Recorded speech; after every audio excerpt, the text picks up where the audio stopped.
Good evening.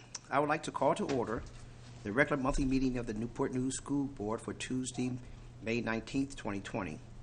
On behalf of the members of the school board and the superintendent, I welcome each of you watching. Our quorum is present to transact the business of the school division. The COVID-19 pandemic has had an unprecedented effect on all of us. With the closures of schools and businesses, our daily lives have changed. We are all adapting to this temporary new way of life, and the school board is as well. We are implementing a new procedure for our meeting. This evening, we are holding an electronic meeting to transact the business of the school division. In doing so, we are practicing social distancing in cooperation with the governor's order.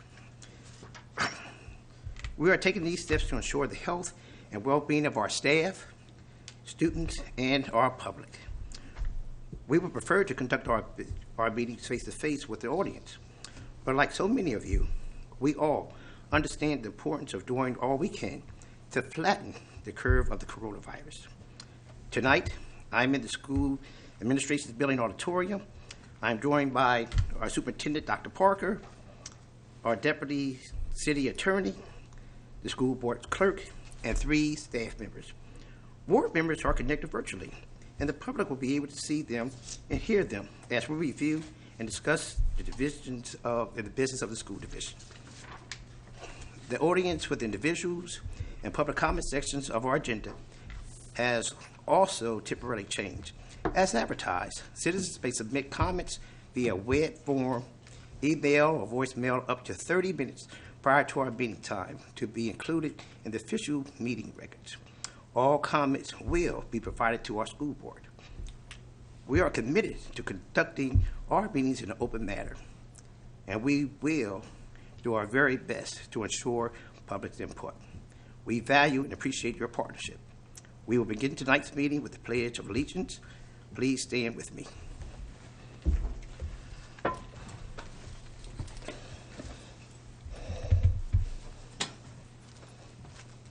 I pledge allegiance to the flag of the United States of America and to the republic for which it stands, one nation, under God, indivisible, with liberty and justice for all.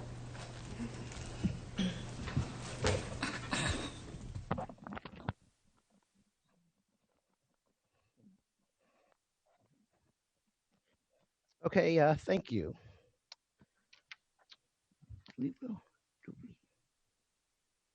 At this time, we will have board recognitions. Dr. Parker. Thank you, Mr. Chairman. I will turn it over to Mr. Price, who will present tonight's recognition.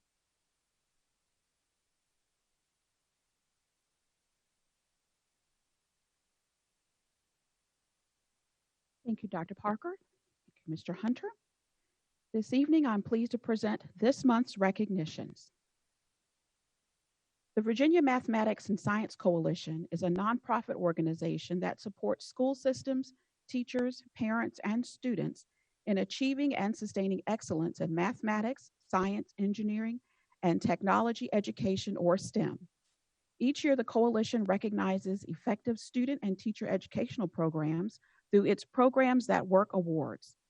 The coalition solicits, reviews, and recognizes exemplary programs that have a positive impact on student or teacher learning. For the 4th time, Newport News Public Schools has earned recognition for its programs. This year, STEM 360 and a high school research class earned the award. STEM 360 is a partnership with the Virginia Air and Space Center, Newport News Public Schools, Suffolk Public Schools, and Hampton City Schools.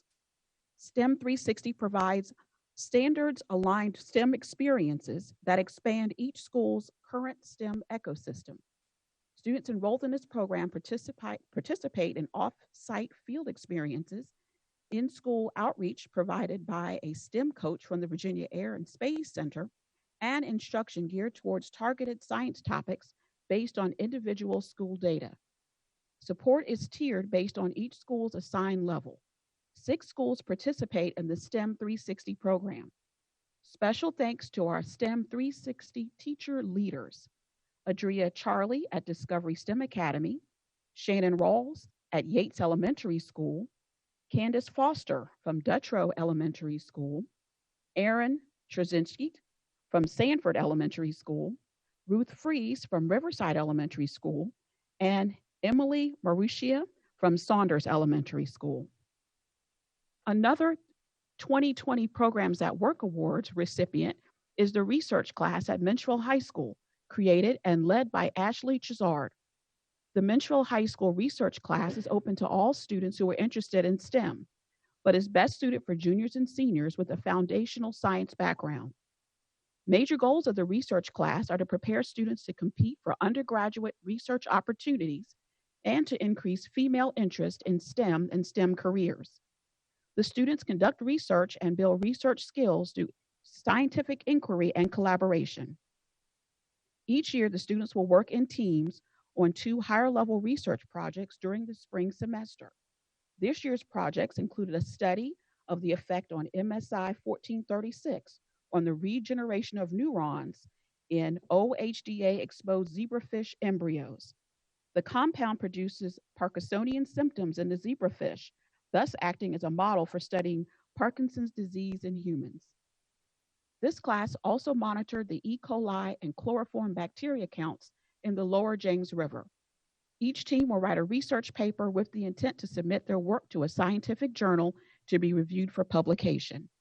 Congratulations to Ashley Chazard and the research class at Menchville High School. The Virginia Association for Elementary School Principals has awarded a School Bell Award to Jackie Barber, principal of Riverside Elementary. The School Bell Award is awarded to school-based administrators who have made significant contributions to their schools. Mrs. Barber has worked tirelessly to create a culture of kindness at Riverside. Every student is encouraged to join a club or activity, and each is designed to support a charity and give back to the community. Riverside students learn to be leaders and engage in our communities.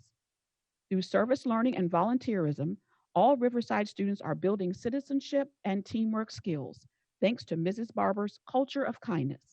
Congratulations to Mrs. Barber on this well-deserved award. Each year, teachers from participating schools select one educator as their Teacher of the Year. This year, Newport News Public Schools recognize 45 Teachers of the Year. Tonight, we recognize our elementary, middle, and high school Teachers of the Year. These exceptional teachers are representative of the dedicated educators in Newport News. Earlier this month, a prize patrol visited each honoree's home to announce their award and celebrate their accomplishment. Tanisha Hurd Williams was named Elementary Teacher of the Year. Ms. Williams is a special education teacher at Carver Elementary School with 18 years of teaching experience. She also serves as the school's 21st Century Program Coordinator. She uses a variety of collaborative teaching models and a multitude of strategies to provide quality instruction to meet the needs of her students. Mrs. Williams says it's her goal to provide a positive educational experience by creating a stimulating learning environment where students can explore, discover, and become. Congratulations, Mrs. Williams. Angela Ellsworth Fair was named Middle School Teacher of the Year. She has 26 years of experience, and she is a collaborative studies math educator at Huntington Middle School. Mrs. Fair ensures that her students are college, career, and citizen ready by teaching what she calls dual curriculum. She uses a prescribed curriculum and she teaches skills of life to ensure her students are prepared for years to come. Mrs. Fair says the greatest privilege she has been afforded from teaching is when she sees the light bulb come on for her students. Congratulations, Mrs. Fair. Ashley Chazard is our high school teacher of the year. She teaches AP Biology, honors molecular cell biology, honors research, genetics, and forensic science at Menchville High School. She has 14 years of teaching experience. Mrs. Chazard says, as a scientist, she is always questioning her work, looking for flaws, and trying to assess how she can make the learning experience better for her students. Mrs. Chazard says her classroom is an opportunity for all students to find their passions. Thank you, and again, congratulations to our Teachers of the Year and to all of our honorees this evening. We appreciate all you do. This concludes our recognitions. Thank you, Mrs. Price. Okay, we will continue with our agenda. Item number 2, the audience and individuals. As stated earlier, the school board has revised our public input procedures due to social distancing and large gathering restrictions. Citizens are encouraged to submit comments to the school board electronically or by phone. Visit our webpage at nnschools.org/board to access the web forms, email address, and phone lines. Okay, we will continue with our next item, item number 3, our consent agenda. Item 3.01, minutes, regular session, April 21, 2020. 3.02, finance reports, child nutrition services, April 2020. Revenue and expense, April 2020. 3.03, personnel report. 3.04, authorization of signature in absence of division school superintendent. 3.05, amended the 2019-2020 school board meeting calendar to include June 16th school board regular meeting. Is there a motion for approval? Mr. Chairman, this is Douglas Brown. I motion for approval of the consent agenda. This is Lisa Searles Law. I second. You heard the motion and you heard the second. Time for the question. There are no question. Ms. Buffalo, please call roll. Dr. Beth. Unmute.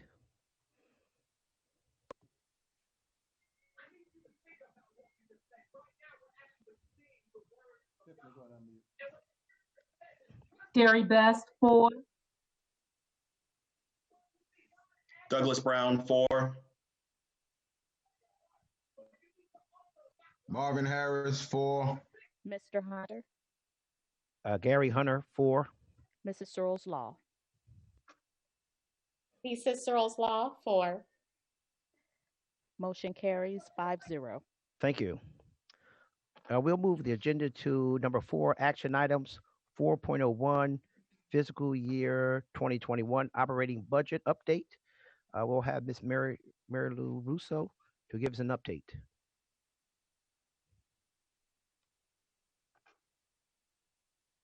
Mr. Chairman, I'll go ahead Thank and you, Mr. Hunter. Mary Oh, go ahead, Law. Dr. Burr, I'm sorry. Okay, I'll go ahead and start off, Mr. Chairman, members of the board. In March, the board approved a operating budget for the FY 21 school year, FY 2021 school year. And there's been many changes since that time, obviously with the COVID-19 crisis. We were anticipating a fully funded request from the city. And I'm pleased to report tonight that the city on May 12th approved their operating budget for the FY 20 fiscal year, and accommodated the full request from the school division for a $2.5 million increase in operational funding.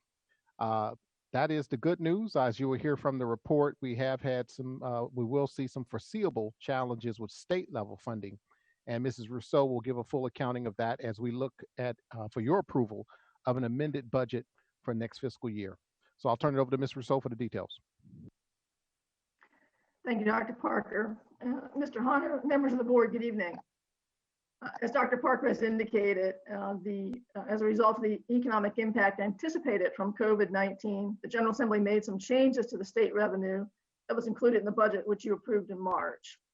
To address that, we're recommending changes to the budget this evening that would align our FY21 budget with the revenue now expected to be provided by the state. On this slide, we're showing the revenue changes. The governor has recommended a series of revenue changes, and he specified 2 different types. One was postponing some increases, and the other was eliminating some increases. But for us, the impact of the changes are the same. We've been told not to include these funds in our budget planning until further notice. The reduction in revenue to us from the state for next year is $5.4 million. The proposed salary increase has been postponed until a new revenue forecast is done to determine whether that spending can be supported. Funding for additional counselors has been eliminated and will not be reconsidered in FY21. Funding increases for preschool and at-risk have been reduced, but not eliminated. I have just a quote here from an article that was featured in the Richmond Times-Dispatch last Friday. You can see that it reported that the state's revenue was down $700 million in April compared with previous year. And they expect to see $1 billion reduction in their revenue this year at the end of June. The article went on to say that they expect also to see $1 billion reduction in their revenue in FY21 and another $1 billion reduction in FY22. So there are some, difficult times ahead for the state and therefore, of course, for us. Something that isn't included in these numbers, but is also quite likely, we have been told to anticipate a reduction in our sales tax revenue and our lottery revenue for the fourth quarter of the current year. So it's reasonable to expect that we'll see reductions in those revenue categories for next year as well. Just to give you an indication of what kind of impact that could have, in our 21 budget, our sales tax revenue is $32 million. And our lottery revenue is $24 million next year. So those funds could see some reductions in 21 and as well in 22. One more possibility that the state DOE has recommended that we be aware of is as we move forward, there's a possibility that all students will not return to school, even if we're able to open school in the fall. Since a large portion of our state revenue is based on student membership, a reduction in membership could also mean a reduction in state revenue. So there are quite a number of unknowns with the state revenue. As indicated on the slide, the state does anticipate doing a reforecast of their revenue in the August and September timeframe. If you remember, the state delayed the payment of state taxes from May to June 1st. So while you do have to file your state return, you don't have to pay your state taxes if you owe taxes until June the 1st. So they need some time to assess those collections and then forecast what that data says about the possible collections for the upcoming fiscal year. Once that information is available, the governor will reconvene the General Assembly to make whatever budget adjustments are deemed necessary. As Dr. Parker reported to you at the beginning of this presentation, the council did last week on their budget, which includes our budget, and increase our local revenue by $2.5 million, as they had indicated previously that they would do. So that is indeed good news. Next, we want to look at the expenditure changes in the budget. What we're proposing to you this evening is that no salary increase be effective on July 1st. Typically, our contracts would be issued with our salary increase to be effective on 1st, but we believe it would be prudent to see what happens with the state revenue before we make a decision about salary increases. The funding from the city is close to the cost of a 1% salary increase for all staff. The city's increase is $2.5 million, and the cost of a 1% increase for all of our staff is $2.3 million. So we're recommending that we include these funds in the budget for that purpose. So we would leave the $2 million in for a 1% increase, but we wouldn't increase until we were able to see state revenue. Once the state revenue forecast is completed, determine if we can fund the salary increases. If we can, we will. If we can't, a one-time bonus is another possibility that doesn't add to recurring costs, but it is really soon to know if we'll be able to do either. We did discuss, Dr. Park and I had the opportunity a little over a week ago to meet with the city manager and the city budget director to talk about our upcoming budget issues, and we did share this information as well. Next on the list, you know that we had intended to share the healthcare premium increase with our employees. For the cost to the school board was going to be $1.1 million, and then $600,000 increase was going to be spread among our employees. Given the salary increase information, we're proposing that we not have any healthcare premium increases for our employees. So the entire $1.7 million premium increase would be covered by the school division. Two other areas where costs are trimmed in the budget is in cash capital for technology and cash capital for maintenance. The cash capital for technology would drop from 3.1 million to 1.6 million. And the cash capital for maintenance would drop from 5.9 to 4.4. It's our understanding that we would not be receiving cash capital from the city next year. Ordinarily, we would receive around $2 million for bus replacements. We're also not certain what the timing will be for the adoption of the CIP plan for FY21 through 25. Once it is adopted, we don't know if projects would be funded. So the cash capital maintenance budget could be needed to address unanticipated maintenance situations. I want to mention that while we did reduce the cash capital for technology, we were able to move some of those purchases to this current year. Specifically, we had planned for next year to replace our elementary tutors as well as buy some Chromebooks for our 9 to 12 students that didn't have Chromebooks. We've moved those purchases to this year, and those computers are en route if they haven't already been received. We wanted to get ahead of all the school divisions that will be using CARES Act money to get those devices, and so we've been able to do that. We also may need some cash capital for technology next year to deal with computers, as we were working on planning for students to be at home and not to be learning from home and not to be learning from school. In addition to providing Chromebooks for the students from grades 9 to 12, we also increased the budget enough, the cost this year enough to cover Chromebooks for students in grades 6 through 8. So all of our students next year, grades 6 through 12, will have a Chromebook device to use for learning in school or out of school, whatever we need to do. Okay. Looking next at staffing changes. We are recommending some changes to the staffing that was originally proposed in the 21 budget. Since the state is no longer funding additional counselors, we've recommended not adding those 8 positions that were initially in the budget. We're recommending not adding the 3 additional security officers at elementary schools. We'll continue to support those schools with existing staff on an as-needed basis. There are some position additions that were part of the budget that we are recommending we move forward with. First, ESL positions. This need is driven by our continually increasing EL population. We don't know if COVID will have an impact on the growth that we've seen in this group, but we think it's prudent to prepare by continuing with the 5 positions that were included. If you remember, 3 were teachers, 1 was a teacher assistant, and 1 was a registrar. We also recognize that the pandemic has presented even more mental health challenges for our students. So we want to continue with the addition of 2 more licensed clinical social workers and 2 more psychologists. We are also recommending that we continue with adding a youth development specialist position to assist in providing meaningful experiences for our students to engage them in activities beyond regular instruction. This has been going on remotely over the past couple of months.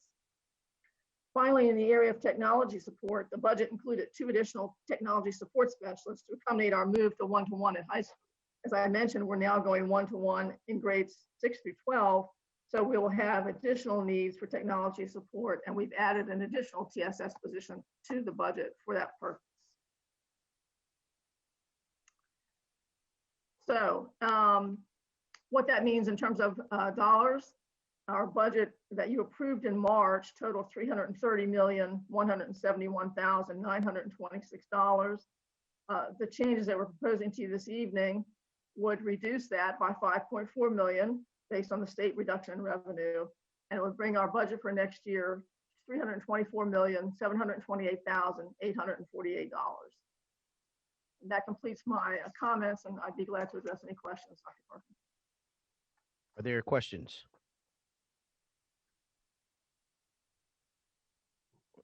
Any questions? Mr. Brown? Mr. Yes, Brown? so this is Douglas Brown. I do have a question. So in terms of the ESL, licensed clinical social workers, youth development, and tech support specialists, those positions make up and that's the question, those positions make up the $2.5 million increase from the city. Is that correct? No, sir. The 2.5 million from the city, 2.3 million is the cost of a 1% raise. And so we're basically saying that the money the city is providing would stay in the budget for a 1% raise. We would just wait to see whether or not we'd be able to do that based on what happens with the state revenue. Okay, so the so 2.3 million is being used from local funds, from the city funds. That's what's being allocated for a 1% raise, and we are just delaying acting on that raise until after July 1. What are some of the reasons for delaying until July 1, and what's potentially going to change that we wouldn't want to execute those dollars now? There's a considerable amount of uncertainty around the state budget for next year. And so if our choices would be, we could do a raise, or we'd have to furlough employees, for example, I think it would be better for us to keep our existing staff and not provide a raise. So those are the kind of choices we're faced with, Mr. Brown, for next year. It's very similar to the choices we were faced with in the previous recession. Our choices then were similar to this. We postponed raises so that we weren't in a position of needing to furlough employees. We would like to continue to keep the staff that we have serving the kids that we're serving. Mary Lou. Okay, and what's the earliest date? I'm sorry, I was just Mr. going to Brown. ask, so the earliest date that we will know what our staff levels are for the following year is July 1st. And that is because I have an understanding of all the attrition and the various positions that are retiring and moving around as of that. Well, of course, our staffing fluctuates every day, really. And so people, there is always a larger number of people that retire at the end of a school year, certainly. But people tender their resignations or retirement intents throughout the year.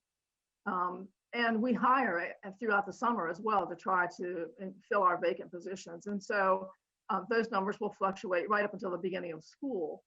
And even after that. And certainly in the current economy, I'm not exactly sure what impact that might have on our ability to hire and fill positions, but perhaps it will have some. In terms of when we might be able to think about doing the raise, if that is something that you're also concerned about, right now, as we understand it, the state would be reforecasting their revenue in the August-September timeframe. And at that point, it's my expectation that the General Assembly would then take some action on the state budget. At that point, then we would know what's going to happen with the state budget and what impact that might have on us. And as well, maybe we'd have some additional information on what's going to happen in the months between now and then to sales tax and to lottery revenue, both, as I mentioned, large parts of our budget. And so if we expect that we'll see an impact on those, we really do need to consider that before we make any additional changes to our salaries. You know, for us, and once we commit to a salary, it really is recurring cost. And so that's really not something we want to have to do and then pull back on. It's the reason why we've suggested as a possibility, if we have sufficient funding, perhaps we think of a bonus, a one-time payment to staff, as opposed to a salary increase, which does represent a continuing cost. And then I didn't mention this, but I think that it's pertinent. If you look at the state budget, which of course is a biennial budget, while the state has proposed to reduce our budget by 5.4 million for 21, the 22 reduction is 9.2 million. They've taken out all of the salary increases in that year's budget as well currently. But that will be part of their reforecast. Okay. So we will know. I'm sorry. Oh, and I was just going to say, and then the last question was just around action. So considering that this action is going to take place after we pass this budget, I guess a question for Mr. Chairman, will we convene again to execute this raise or to decide on it being a raise or a bonus? Will the board take a further action sometime post July 1 at our July board? But based on what I'm hearing today, we still have to wait for the state. And as I heard Ms. Mary Lou said, they're not going to get their numbers until roughly September or October. And so again, we probably at the earliest, it looks that we may bring this back to the board for a vote recommendation from the superintendent, probably more like in October or maybe November timeframe. It could be as late as in January, but possibly latter part of the year more than in September or October. Okay, thank you. But those funds will be there. We're taking those funds, what the city gave to us, and we are safeguarding those in the hope that we can, you know, give some type of bonus or raise to our teachers because they all definitely need it. And so we do hear you, and but we want to be as cautious as possible in this time. Again, Thank you, Mr. Chairman. And that was my primary concern. And the only thing I ask in the process is not to allow too much time to linger, or let's have a date certain when we're going to make a decision as to whether it's a bonus or it's a raise, and bring that action before the board so that we can be accountable for our decision. Understood. Any other questions? There being none, is there a motion for approval of the updated budget? Mr. Chairman, I would like to make a motion to approve the updated budget as discussed. Thank you. I second it. This is Lisa. I second it. You heard the motion and you heard the second. Time for the question. There being none, Ms. Buffalo, please call a roll. Dr. Best,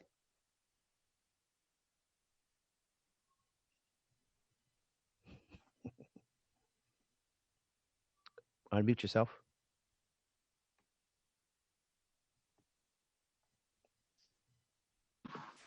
Terry Best, 4.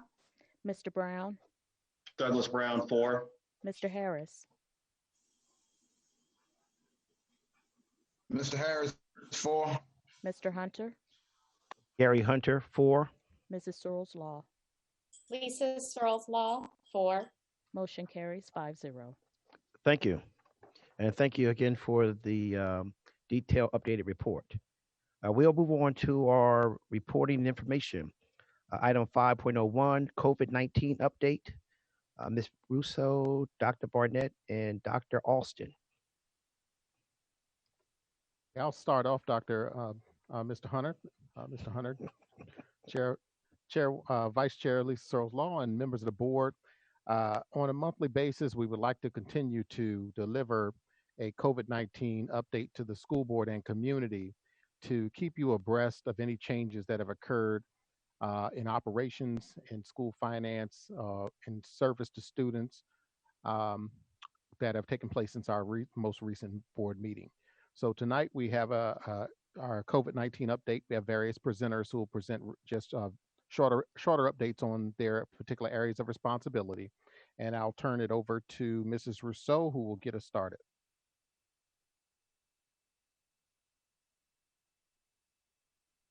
Thank you, Dr. Parker. Good evening again. I would like to start the COVID-19 update with our operations update. We are continuing to feed at 26 sites. 8 of those are school sites and 18 of those are mobile sites. As new sites have been identified, we've evaluated the number of students that live close to those and opened other sites as we've needed to. And so I certainly want to give a big shout out to our CNS staff and our transportation staff and our security staff who are showing up every day to feed our kids. We're feeding between 4,000 and 5,000 kids every day. We provide a lunch and a breakfast. And on Tuesdays, Thursdays, and Fridays, we also provide dinner to them, courtesy of the World Central Kitchen. Our current plan is to continue to feed through the summer. The USDA has recently extended the waivers that allow for grab and go feeding, which is what we're doing is considered. So we'll be able to do that now through August the 31st. We do, however, plan to give our staff a break on Memorial Day. So they're going to take off Memorial Day and get back to feeding then on Tuesday. One other bit of information that might be helpful to our families, the Virginia Department of Social Services and the Department of Ed has implemented a pandemic electronic benefit transfer temporary assistance program. All of our kids, because all of our schools participate in the community eligibility provision, all of our students' families will receive funds on the PEBT cards to supplement their existing food assistance or to provide assistance if they don't get it. For families that currently receive SNAP benefits, these funds will be automatically added to their card in the next 2 weeks. And for families that don't receive SNAP benefits, their card will be mailed to them within 4 to 6 weeks. On the technology front, our technology staff deserves another shout out. They've been doing a great job getting Chromebooks and hotspots to our kids so they could continue their learning at home. The device distribution ended on last Wednesday. Over the course of the last couple of months, our staff has distributed 2,190 Chromebooks, 700 hotspots to give access to the internet to our students who didn't have that at home. In the next week or so, we'll put out information to our families about beginning to collect those devices so that we can make them available to kids that need them over the summer. So that's our operations update. Turning next to the budget update. And we really have talked about this year's budget. So what I want to talk about is the CARES Act funding. The CARES Act was passed by Congress in late March. It is the Coronavirus Aid, Relief, and Economic Security Act. It is intended to address the impact that COVID has had and will continue to have on schools as we move forward. Newport News Public Schools will receive $9.6 million of that. Around $400,000 will need to be provided to private schools in the city. We have to apply for these funds to the Virginia Department of Education. Our application is due by August the 1st of this year. Costs can be covered from March 13th of this year, which is when the governor made the announcement of schools to be closed, and can extend through September 30th of 2022. To let you know how the CARES Act funding can be used, it's really a very broad list of things that the CARES Act can be used for, but the purposes for which the funding can be used are shown here. Not surprisingly, the first permitted uses are to continue the education activities that are authorized under the legislation that guides public education. So these are acronyms I'm sure you're familiar with: the Elementary and Secondary Education Act, the Individuals with Disabilities Education Act, the Adult Education and Family Literacy Act, Perkins, which of course you know is for vocational and technical education, and the McKinney-Vento Act, which helps with homeless assistance. So we can use the CARES Act funding in any of those areas. They also suggest that we assist in activities that address unique needs of low-income students, students with disabilities, English language learners, minority students, and homeless students. So those are the uses. Look at the next slide. It gives some specifics in the Act that we could use the funding for. They call out specifically training staff on sanitation and minimizing the spread of infectious diseases, purchasing the supplies to sanitize and clean our facilities, planning for closures. So we've been doing a lot of that now, meals, technology for online learning, purchasing educational technology. I mentioned that we have done some of that with our own funds before we use these CARES Act funds, and to include connectivity, which will continue to be a challenge for us, for the families that are not connected to the internet at home, providing mental health services, providing summer learning, as well as supplemental after-school programs, and then continuing to employ staff. So the VDOE offered some guidance on the next slide, Michelle. The VDOE offered some recommendations in terms of how we consider using these funds. And they've called out some specific things: supporting remote learning, which of course we've already been doing. And they're suggesting we may need to gear up to continue to do that. Mental health services, meals, IDEA services for our special needs population, extended learning and summer learning, maintaining continuity of services, and employing existing staff. They've given us one significant caution, and you've heard me mention that tonight already, and that is that these funds are one-time funds. And so they recommend that we not use them for recurring costs because that really just creates problems ahead. So what we're working on doing now is envisioning what learning is going to look like for the summer and for the fall as we return kids to school. What would we need to do? And these funds will have to cover whatever that is going to look like. So how do we transport kids to schools? What protocols do we need to put in place at our schools to have students and staff there safely? All those kinds of things, as well as what our education program will look like. So what will our educational services look like for the summer as well as for the fall? And as we evaluate and determine what those will look like, then we can put together the budget or the plan for this and apply to the Department of Ed. The Department of Ed has said it would take them about 3 weeks to turn around an approval of our application. So it's our intent to get that to them by the end of June, early July, so that those funds can be available to us early in the summer, early in the next school year for use. So those are my comments. And next, I'm going to turn the program over to Dr. Burnett to talk about the class of 2020 commemoration. Dr. Burnett. Good evening.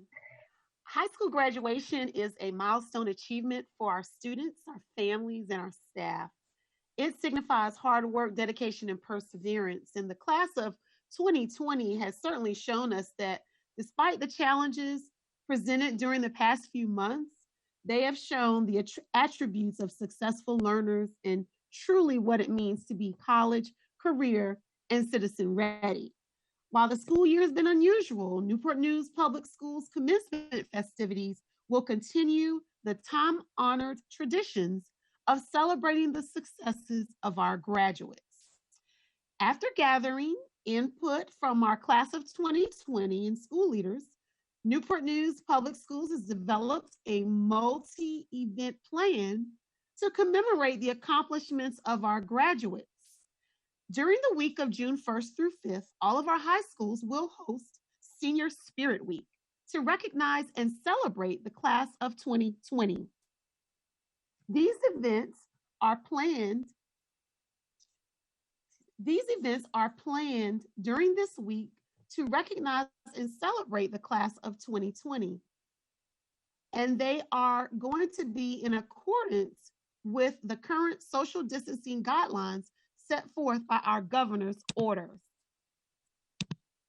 Throughout the senior week, activities include celebratory curbside pickups for caps and gowns, cords, hoods, senior t-shirts, virtual recognitions and superlatives, school-to-school online competitions, and virtual celebrations.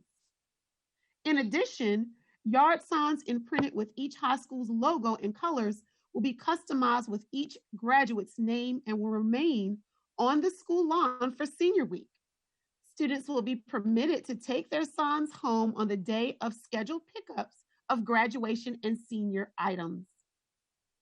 In regards to our commencement ceremonies, our seniors overwhelmingly indicated that they would prefer to don their graduation regalia and participate in a ceremony with family members present. Newport News Public Schools is proud to announce that we are finalizing plans which will include the opportunity for each high school to conduct a live graduation program that includes limited participation by students and family members. Every senior who meets the requirements for high school graduation will be able to participate in a modified commencement ceremony the week of June 15th at Todd Stadium.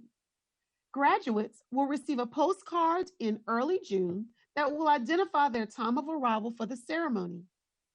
Our ceremony will consist of a staggered graduate processional line maintaining a 6-foot distance from one another. A limited number of family members will be directed to proceed to the guest area in front of the stage, while the graduate's name will be announced over the public address system. He or she will proceed across the stage, greeted by his or her school administrator, who will be located on the upper level of the stage. When the graduate receives his or her diploma from a table at the end of the stage, The graduate, to ensure safe distancing along with the family, will join together, returning to their vehicle and following the vehicle processional out of the stadium area.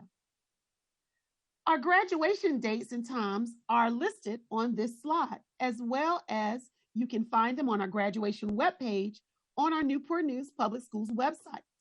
This website will continue to keep families informed on these events as more information becomes available.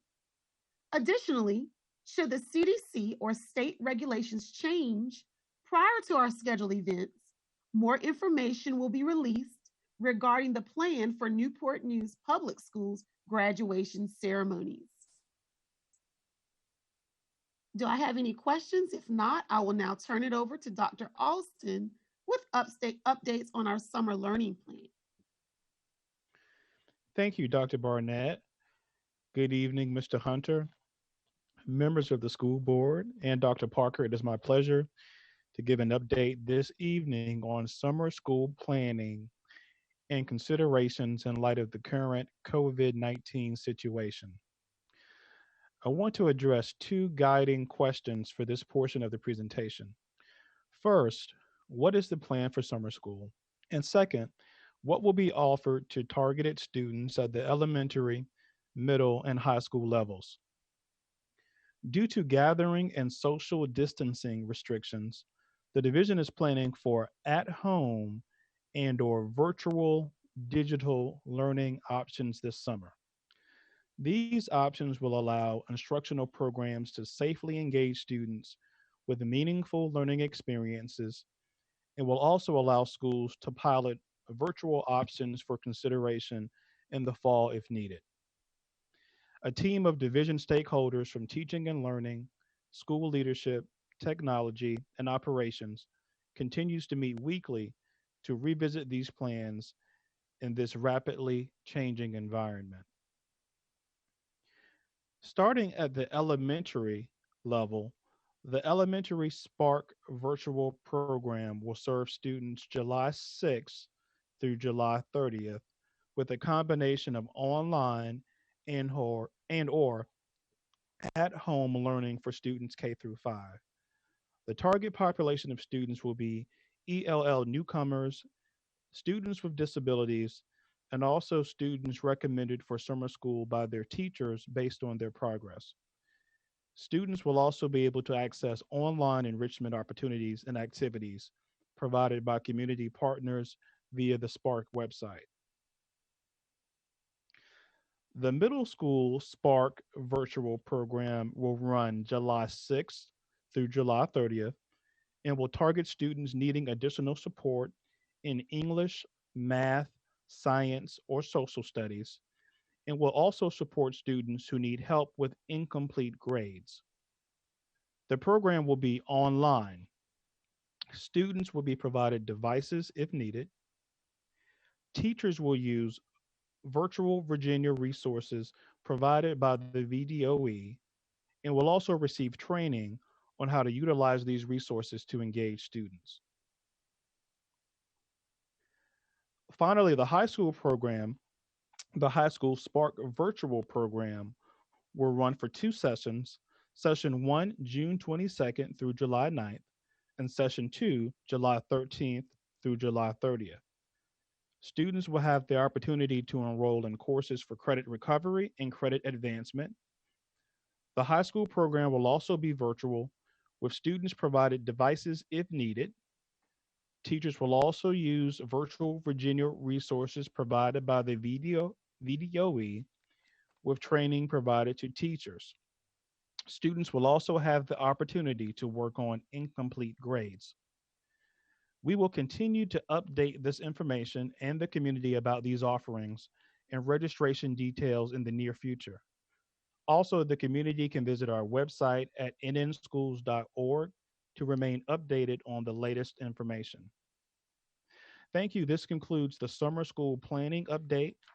We would like to pause to answer any questions about any part of the COVID-19 presentation at this time. Thank you.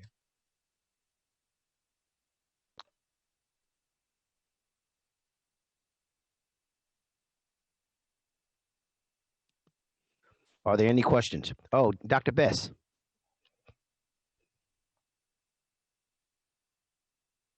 Yes, I have a question for Dr. Austin regarding middle school for the summer plans for the Virtual Virginia platform. So is that course specific? Yes, it is. It's course specific in English, math, science, and social studies. It is. Okay. Thank you. Yes. Any other questions? There being none, thank you. Thank you for the wonderful report and update.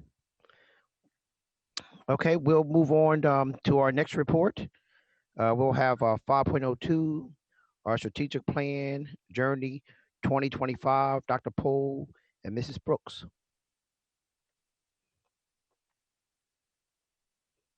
Just introducing Dr. Pohl and the great work that his team has done. I would like to just before he gets started, congratulate not only Dr. Pohl and our staff, but also the community who has come together to really rally around the development of a strategic plan and strategic direction for our school division. I'd like to also thank Mrs. Tracy Brooks, who was the co-designer of this strategic plan and profile of a graduate. They have done a wonderful job for our school division. And I'll turn it over to Dr. Pohl to share the details and Mrs. Brooks, but I want to thank them in advance for the hard work that they've done.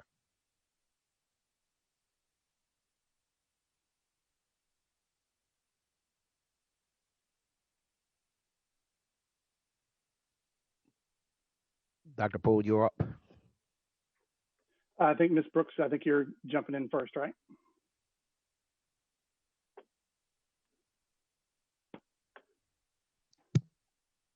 Good evening.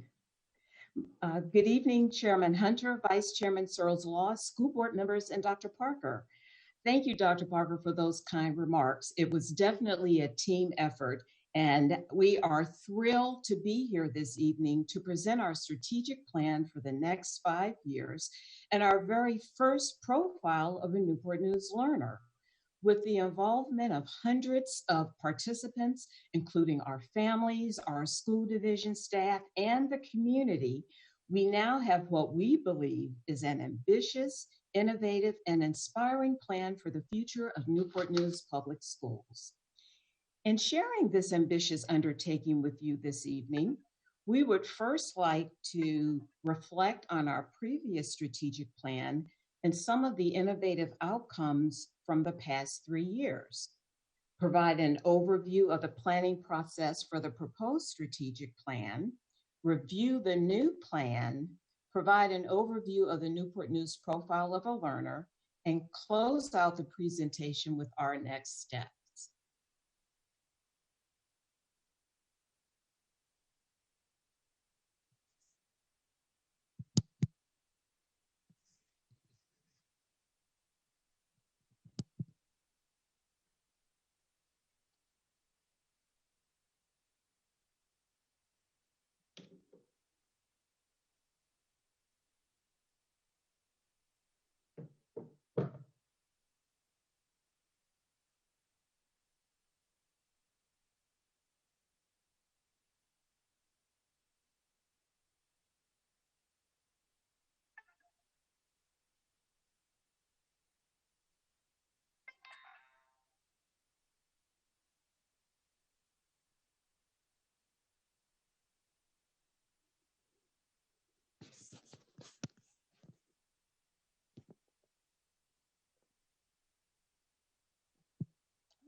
I think we're a go, Ms. Brooks.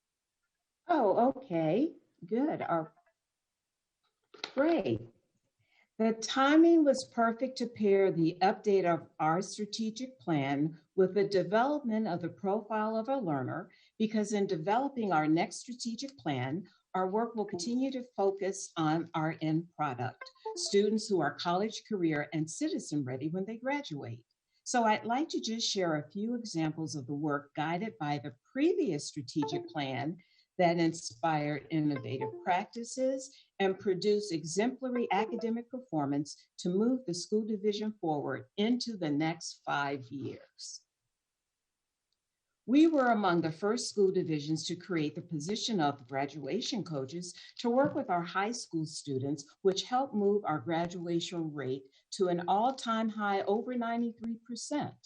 We expanded the emphasis on STEM instruction in the curriculum through programs such as Cyber STEAM, our engineering design challenges for elementary and middle school students, and activities such as the annual STEM Community Day that we do in partnership with Christopher Newport University. And speaking of CNU,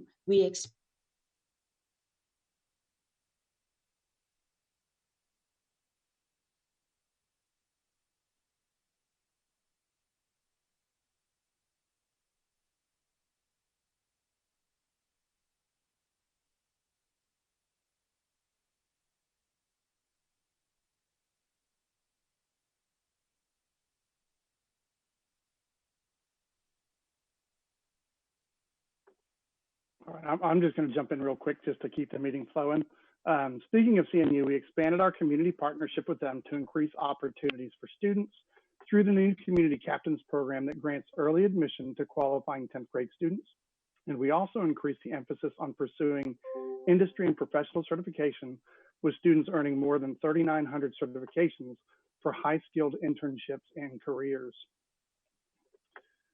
With our mission to graduate students college and career ready, the data shows that our high school students performed well above and beyond the minimum standard. At the high school level, approximately 2/3 of Newport News students have earned 4 credits of math or science over the last 3 years, up from the baseline level of 53%. Additionally, the percentage of students earning an advanced diploma increased with the 2019 graduation cohort, reversing the decline seen in 2018. The promotion of high school students holding a GPA at or above 3.0 has remained steady at about 36% for the previous 2 years, improving over the baseline measure and stopping the backslide seen in the 2016-17 school year. As mentioned earlier, the increase in the number of industry certifications earned by NNPS students over the past 4 years is stunning, almost doubling the baseline earned during the 2015-2016 school year. Finally, we continue to see improvements at our dual enrollment and early college programs. Initially, there was an increase in the 2016-17 school year. However, the large decline seen in 2017-18 school year was the result of a policy change implemented by the VCCS and Thomas Nelson Community College. Despite the change, dual enrollment and early college participation still increased by 60% during the 2018-2019 school year. With a focus on career readiness, our workforce development initiatives through our career and technical education programs include expanding partnerships with Newport News Shipbuilding and their eShip iShip program.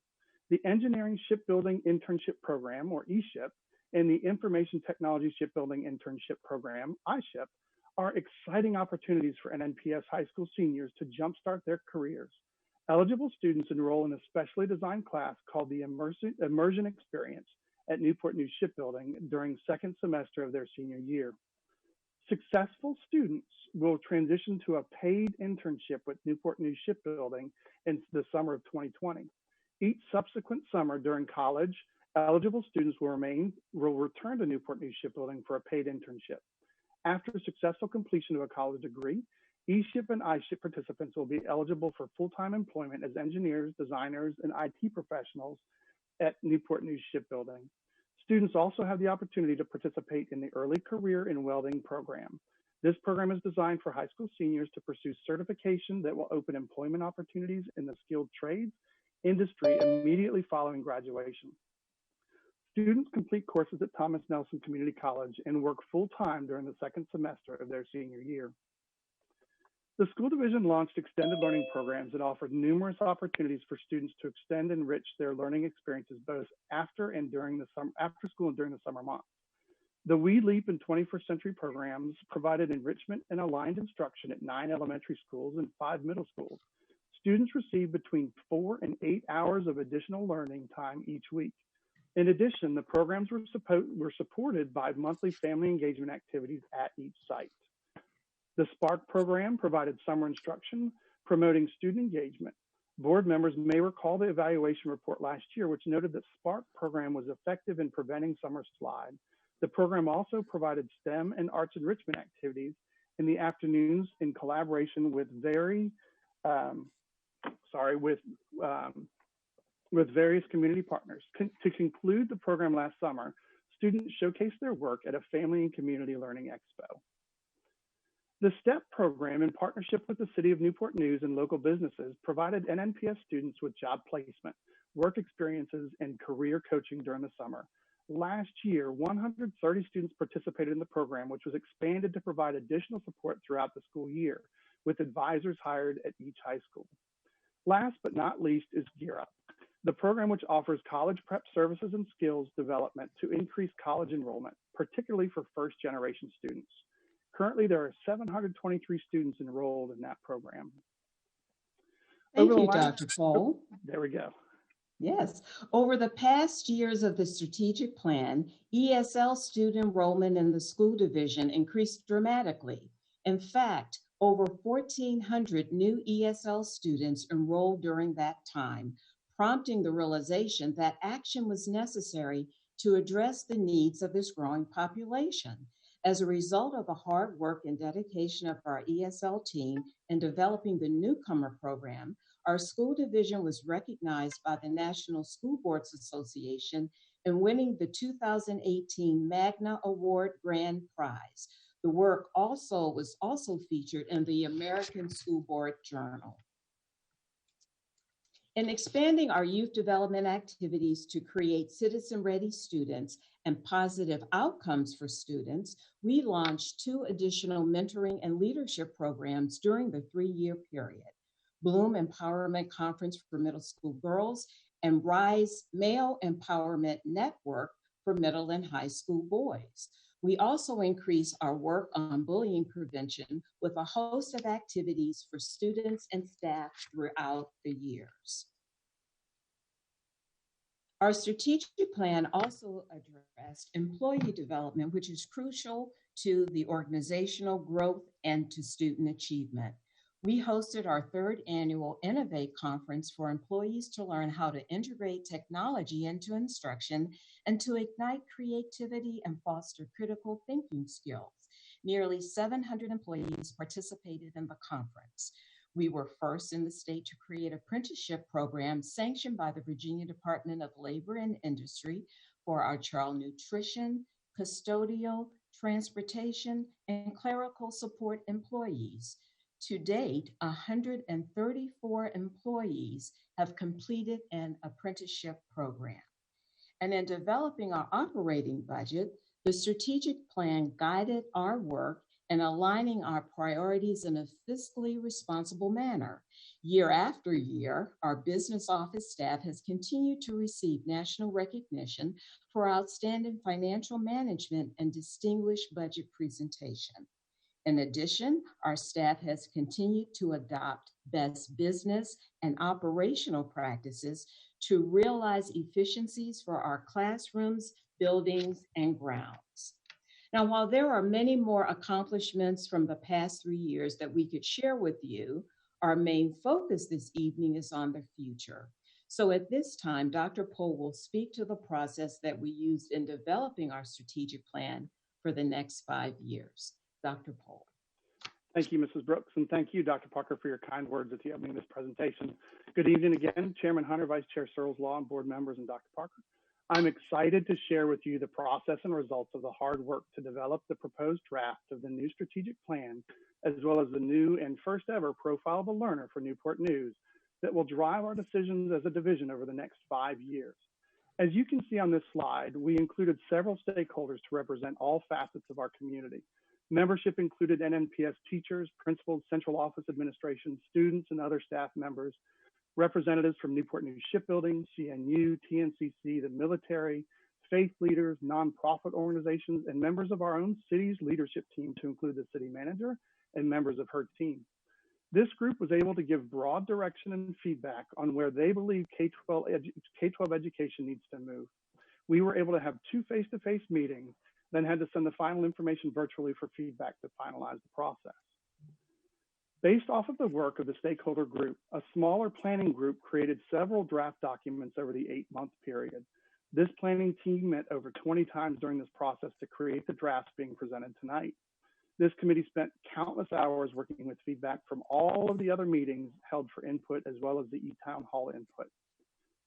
In an effort to ensure every aspect of our division, could you click for me, Michelle, please? Thank you.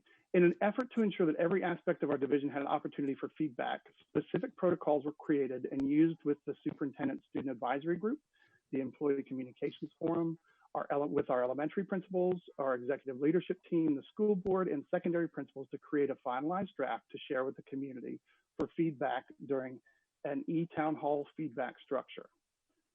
Following the feedback and edits from February 28th to March 13th, we held an online option for feedback called an e-town hall meeting.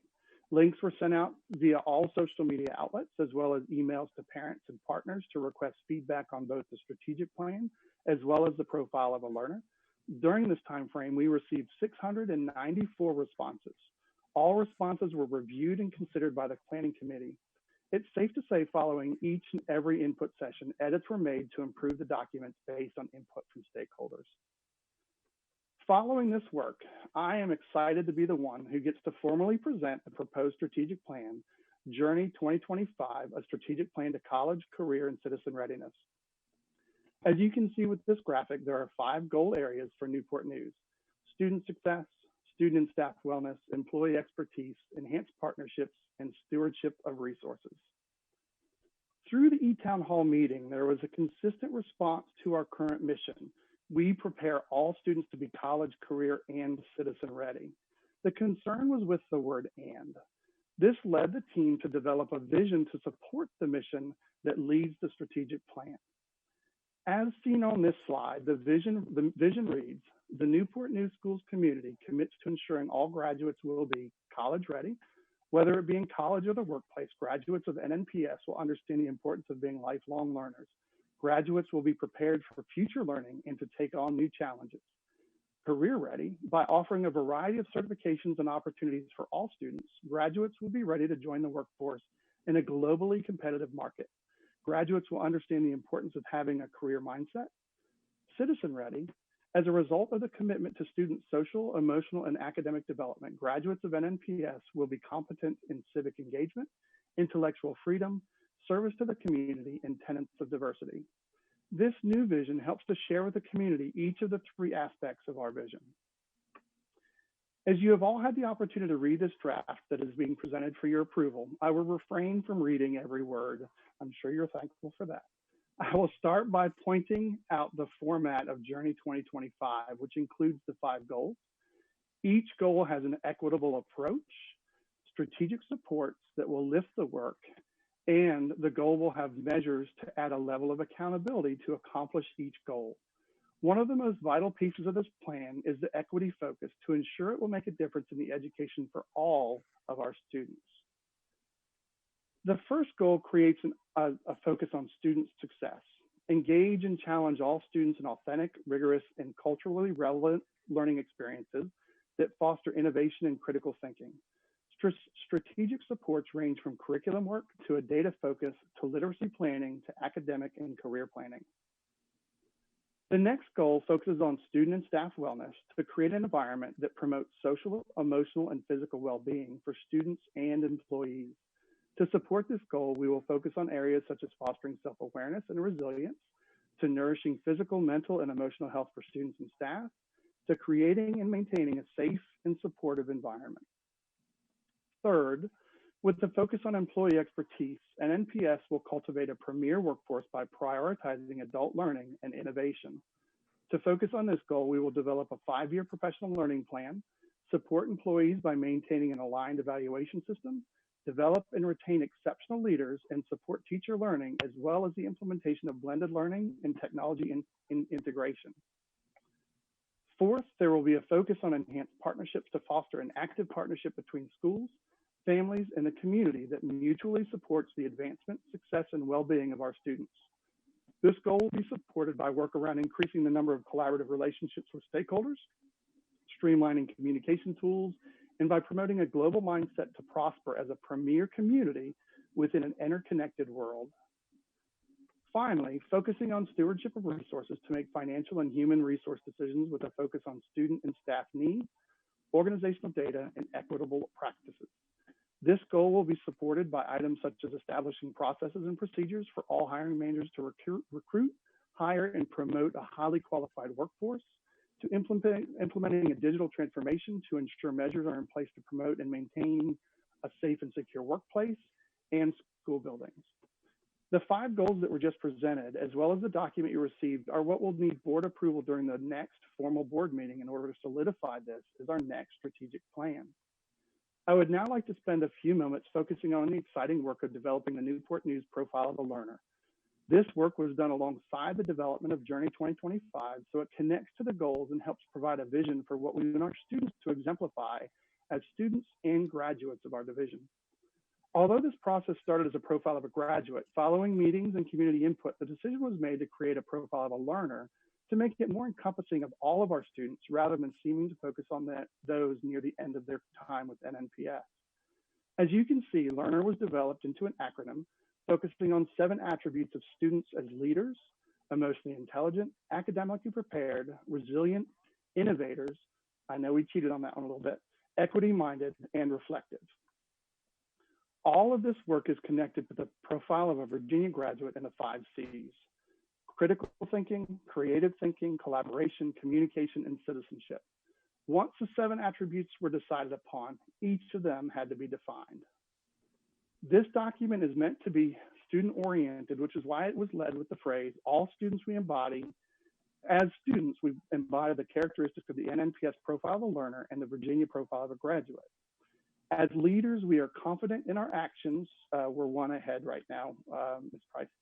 Thank you. As leaders, we are confident in our actions and abilities, coachable and understanding of how to work with other leaders, team builders through collaboration, champions of change, respectful to ourselves, others, and the environment, as well as influential members of our community, and we empower others to champion a cause. As emotionally intelligent learners, we are committed to making choices that lead to lifelong success, confident in our intellectual, physical, and emotional well-being, resourceful in seeking and accepting support, empathetic to others, and focused on honesty, integrity, trust, and transparency. As academically prepared learners, we are literate across all areas, appliers of our knowledge, workforce-minded with a focus on being college and career ready, accountable for our own success, intrinsically motivated, and digitally confident. As resilient learners, we are responsive to challenges and use them as opportunities to learn and grow, self-directed and take initiative, persistently learning from failure, and adaptive to various environments. As innovators, we are deliberate in our process to solve problems, curious, entrepreneurial, problem finders through research and experiential learning, and divergent thinkers who harness the power of technology. As equity-minded learners, we are inclusive of welcoming others, equity and fair-minded, culturally aware, embracing differences, responsive to global perspectives for making informed decisions, and advocates for equity. Finally, as reflective learners, we are receptive to feedback for growth, self-aware, goal-oriented, and developers of our own future. As part of the rollout of the profile of a learner, it will be incorporated into the NNPS curriculum with opportunities for students to showcase how they can demonstrate how they fulfill each of the 7 attributes each year. I'd like to take a small moment prior to turning the presentation back over to Tracy Brooks to say thank you to all who contributed to this work.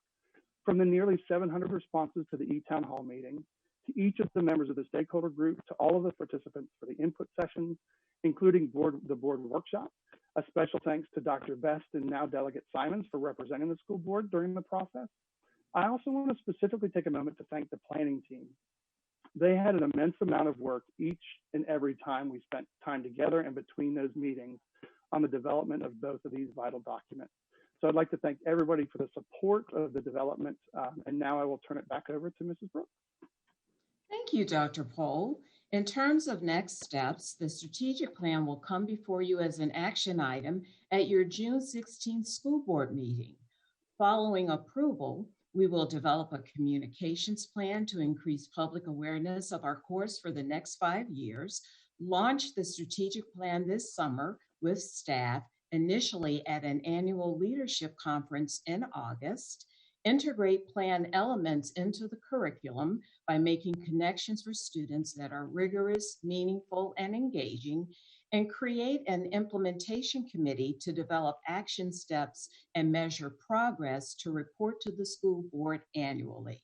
So this concludes our report for the evening. We would like to thank the school board for your input and your support during the strategic planning process, and for allowing us the honor and privilege of being a part of this most important work. Thank you. Thank you, Mrs. Brooks and Dr. Poe. Are there any questions? Mr. Brown. Yes, fantastic plan, and I was fortunate to get the plan in the mail and see a lot of the outlines and the measures that are there. There's a lot of really great information to digest, and a lot of pieces that have been pulled together.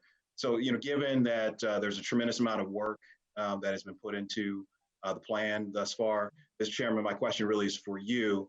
Is the board going to take some time to go through a few work sessions to digest the plan and run through the plan so that we have a strong understanding of where the measures are going to take us, and especially given that we're going to have the plan in place for 5 years? Is there a timeline that you've worked out where the board's going to get together and chop through the plan?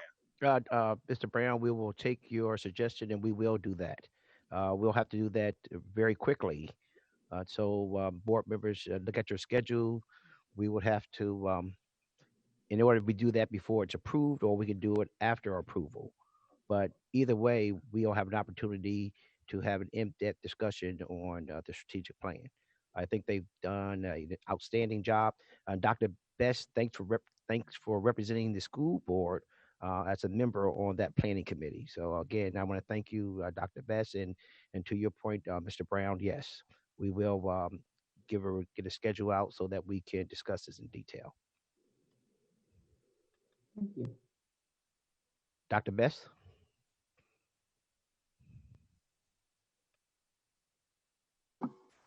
I just have a comment. I would like to thank Dr. Poe and Mrs. Brooks for their hard work with the strategic plan and profile of a learner. When we came together the first time, there were so many people and so many pieces of the puzzle. And I was like, we're gonna need a lot of prayer to pull this off. But they really put it together and did a fantastic job, and they stuck to it. I know the plans got derailed a little from probably how we were gonna move forward with the pandemic, but we did, they did manage to pull it all together. And I would just like to say thank you to them for a job well done. Thank you. Thank you. Anyone else? There being none, again, Dr. Poe, Tracy Brooks, Ms. Brooks, all those individuals who were a part of this wonderful plan and putting it together, thank you very much on behalf of the board. We appreciate the job that you've done. Great things are definitely happening in Newport News Public Schools. Thank you for that report. We'll move the agenda to item 5.03, federal funding applications. Ms. Robinson.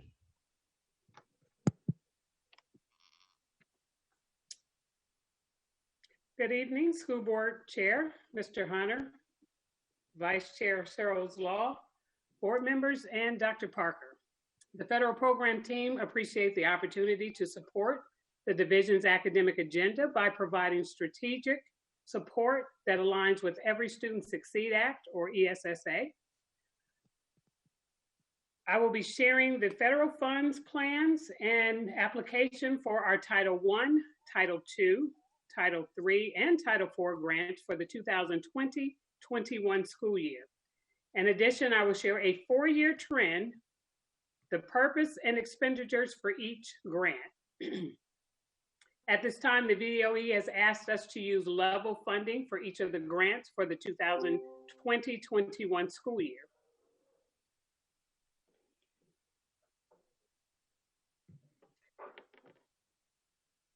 For Title I, we have If you'll see a 4-year trend. We started off in the 2016-17 school year with a little less than $10,000. We kind of went back and forth between $10,000, $9,000, and then just within the last year, the state or federal side did increase us to $11.3 million.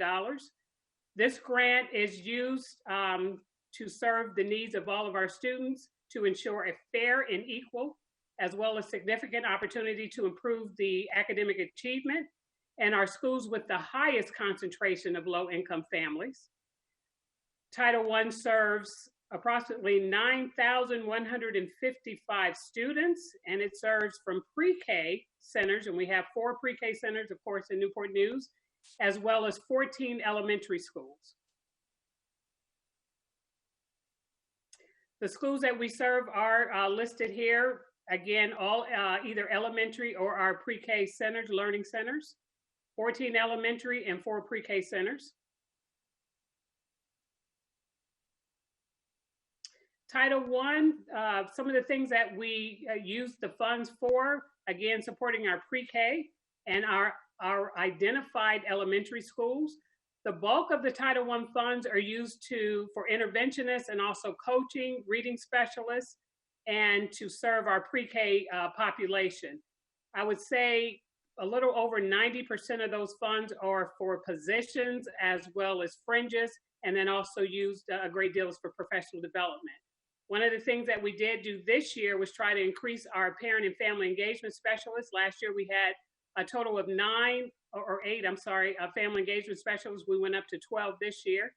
Of course, the funds also support our federal program staff. And then we also are looking at other professional positions to support our elementary schools, counseling, some of the counseling support, technology support. And then there is some of those funds that participate or help us serve mileage and contract services, print shop materials, and the cost of transportation. The total cost, again, for our Title I Part A is $11.3 million.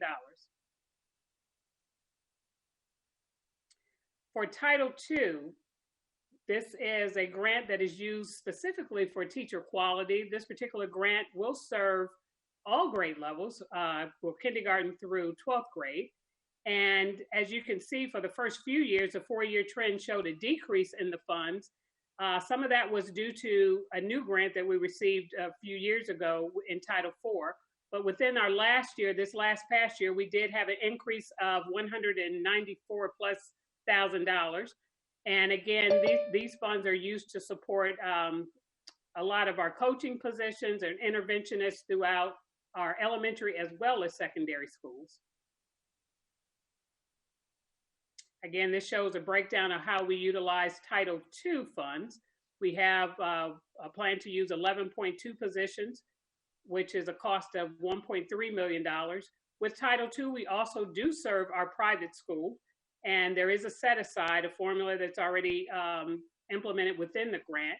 And our private schools will receive $31,000, and they are able to use that to help support the private school students as well as the faculty.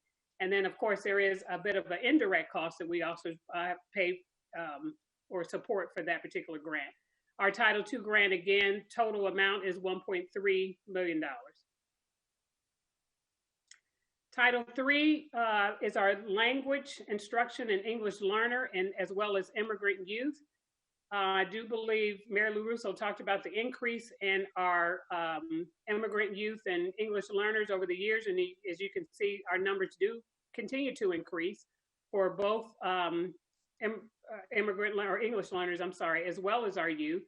There is a portion of those funds that are specifically for our EL students, and there's a small portion that is designated for our immigrant youth. And as I said before, the funds do continue to increase. These funds are also complemented by our operating budget as well. The breakdown for the funds for Title III, a good portion of their funds are also used to support staff and as well as technology elevation database. This helps the teachers as well as the students become a whole lot more familiar with our academic programs. There's also professional development that is specifically for our teachers and the staff. And there is a small portion for miscellaneous cultural experiences, transportation, bilingual dictionaries, and for home use. Again, this grant totals $175,000+.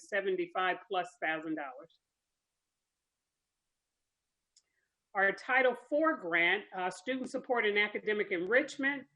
This, again, if you look at our 4-year trend, that grant started 2017-18 with a little over $260,000. Last year, we was able to gain, or 18-19, we were able to gain up to $421,000. And then just this past year, that amount increased another $41,000 to $724,000. Again, this grant is used to serve K through 12. It focuses on well-rounded education throughout the division, as well as safe and healthy activities and professional development, and a portion of it is also used for technology. With our well-rounded, we support staff with a focus on secondary instruction and specialists. There is a portion that will also be utilized to increase our history and civics, our STEM, as well as our AP and IB training. Safe and healthy, bullying, activity, lifestyle activities, as well as wellness. We provide activities for our students.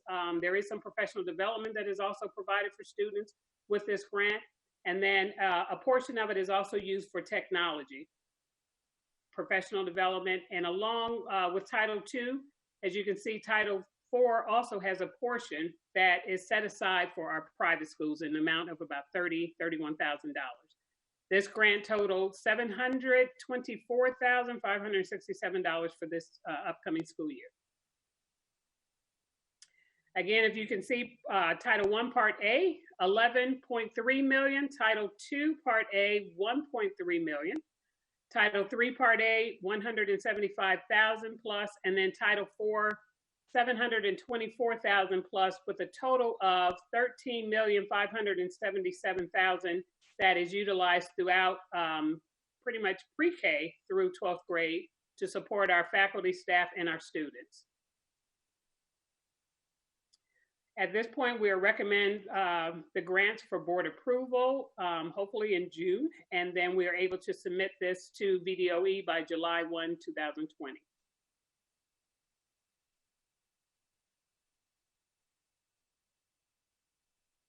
And I am open for any questions that anybody may have that I may be able to address. Ms. Robson, thank you for that report. Is there any questions? Are there any questions at all? There being none, again, thank you for the update, and we appreciate that. Thank you very much.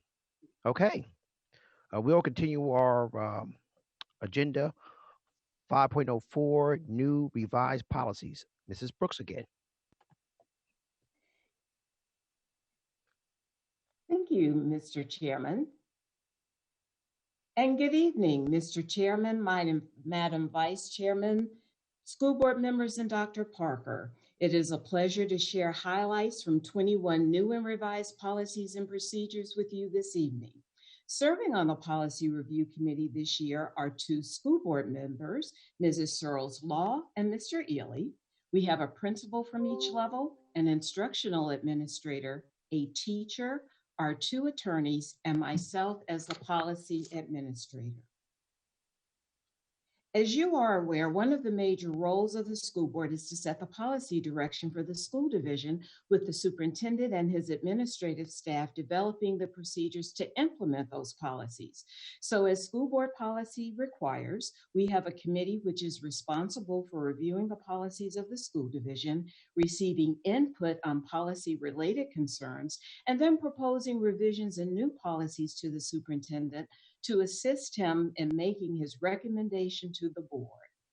While almost 80% of our policies are based on state and federal requirements that we receive through the Virginia School Boards Association, some of our policies are locally driven and specific to the school division. And we have a combination of those to share with you this evening. This chart shows how the process looks here in Newport News. Our department leads or senior staff members present their rationale for proposing new and revised policies and procedures to the committee. After our discussion and legal review by our attorneys, we hold a public comment period and incorporate the input we receive into the policy drafts that are before you this evening, which is step 8 of the policy review process. So this evening, I will be sharing the new and revised policies and procedures with you in 3 groups. The first are those that were required as a result of new state and federal statutes. Second are those providing guidance on political activities and campaigns that we are recommending to be in alignment with the Virginia School Boards Association Policy Manual and the state code. And third are policies and procedures that are a part of our ongoing review of policy chapters as required by the state. And the chapter that we are reviewing this evening is on general school administration. This evening, the first group consists of 4 new and revised policies and procedures resulting from new state and federal statutes. They address service animals in our schools, our procedure on the prohibition of abusive work environments, a new federal requirement expanding opportunities for homeschool students, and a new policy on part-time students that reflects current school division practices and federal law. We'll start with service animals. A new federal law removes 2 requirements from our current procedure regarding service animals. First, an individual with a service animal is no longer required to request the building principal's consent before bringing the animal into the school. So in response to that change, the policy committee added the provision that school officials may request prior notice from persons seeking to use a service animal in school facilities. Secondly, although our procedure states that the service animal must be immunized, the animal's owner is no longer required to provide medical records from a licensed veterinarian. This next policy, which is required by the state code and was adopted by the school board last year, prohibits abusive work environments and retaliation for employees who allege an abusive work environment or assist in the investigation of an allegation. The policy committee is recommending that we add the state code's definition of retaliation to the procedure as meaning any negative action taken against a current employee that creates a hostile or threatening environment as a result of reporting a complainant or having assisted the complainant in the allegation of an abusive work environment. Next, our home instruction policy is being revised to include a new federal law that allows eligible homeschool students to enroll in junior ROTC units in our high schools. Under the law, homeschool students must comply with the same disciplinary, attendance, and other rules applicable to all students, including those governing the use of the school division's computer systems. Last in this group is a new policy recommended by the Virginia School Boards Association that reflects our school division's current practice of only accepting students for full-time enrollment. However, an exception to this policy is the new federal law that I just mentioned, allowing homeschool students to enroll in junior ROTC units in our high schools. Now, the next group of policies work to provide guidance on political activities and campaigns and are aligned to the Virginia School Boards Association Policy Manual and the state code. These policies address staff participation in political activities, community resources and materials for students learning the political process, the use of school division resources by candidates running for public office, and the use of school division facilities and equipment during political campaigns. Now, while we recognize the right of employees to engage in political activities, we revised our policy on staff participation in political activities to incorporate the Virginia School Boards Association that are not permitted by our employees. For example, employees will not advocate their personal political views or engage in political activities defined in the policy during their official work hours. They will not engage students in any way to promote the employee's personal political views. Employees will not misrepresent their political views as those of the school division, and they will not use school division email or social media resources to engage in political activity. The next two policies related to community resources and materials for students learning the political process were reviewed by the policy committee and determined to be consistent with state law requirements, so no changes were made. The policies acknowledge that candidates for public office are useful resources to help students learn about our political system and may be called upon to enhance student learning in a nonpartisan way. They also prohibit students from being required to distribute any campaign or political advocacy materials. This next policy outlines the activities that will not be permitted by candidates for local, state, or federal office regarding school division resources.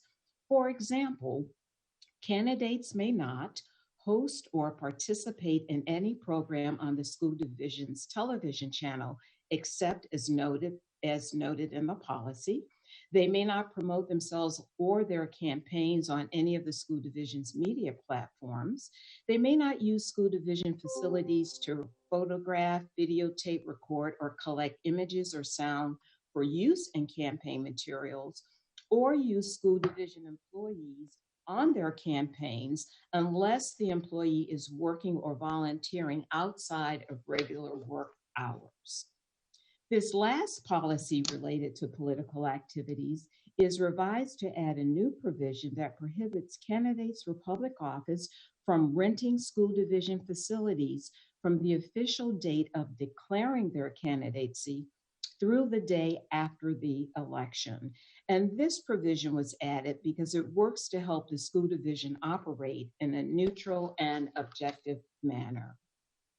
Now, the very last group of policies that I will be sharing with you this evening are a part of our ongoing review of policy chapters required by the state.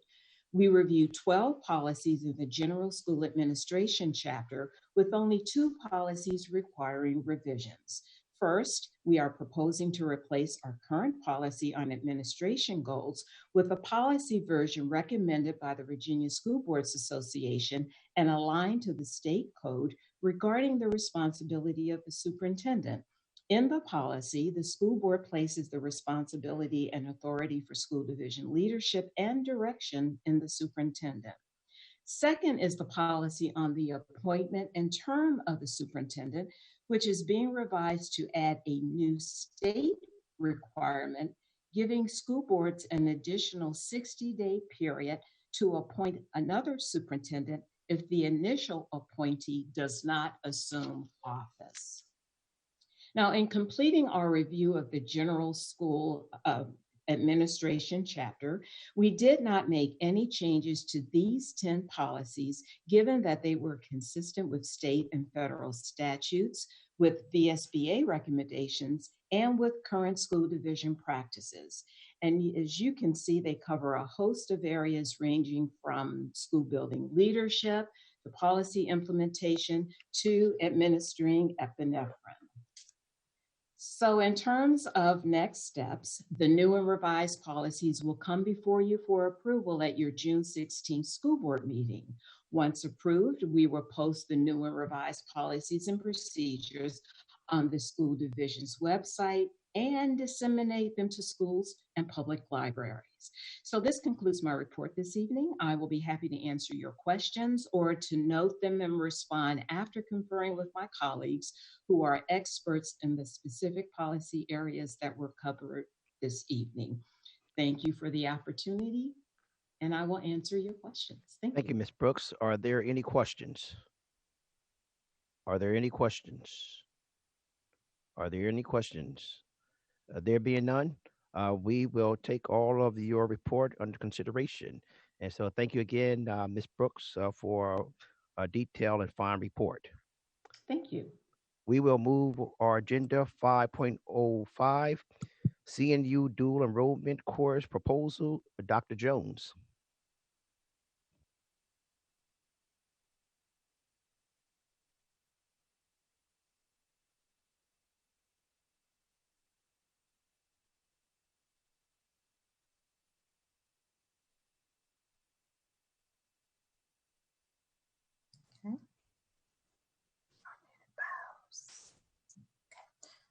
Good evening, Vice Chair Hunter. Good evening, Chair Hunter, Vice Chair Searles Law, school board members, and Dr. Parker. The purpose of this presentation is to share information for dual enrollment course approval for Math 125 Elementary Statistics at Christopher Newport University for students participating in the Community Captains Program.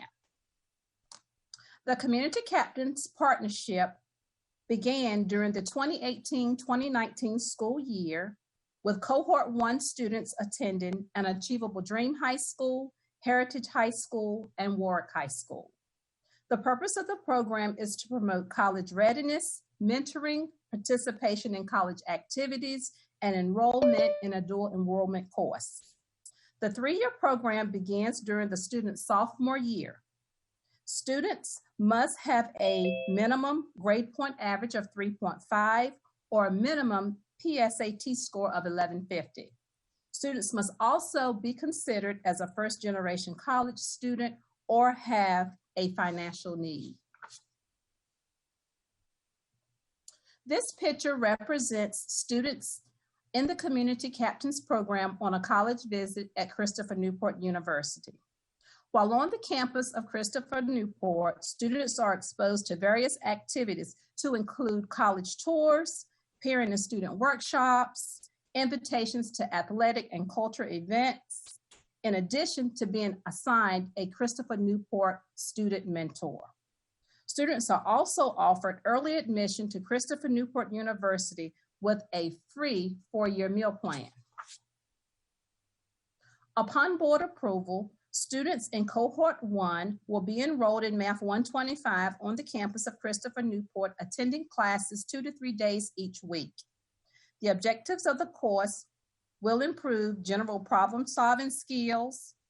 Students will also learn basic techniques and concepts in elementary statistics to include probability, descriptive statistics, hypothesis testing, using confidence intervals, and correlation and regression. The course content in Math 125 Elementary Statistics closely aligns with the content in our high school math class, Probability and Statistics. This alignment enables students to earn dual credit, 3 hours for college transferable credit, while also meeting the requirements for a high school math course.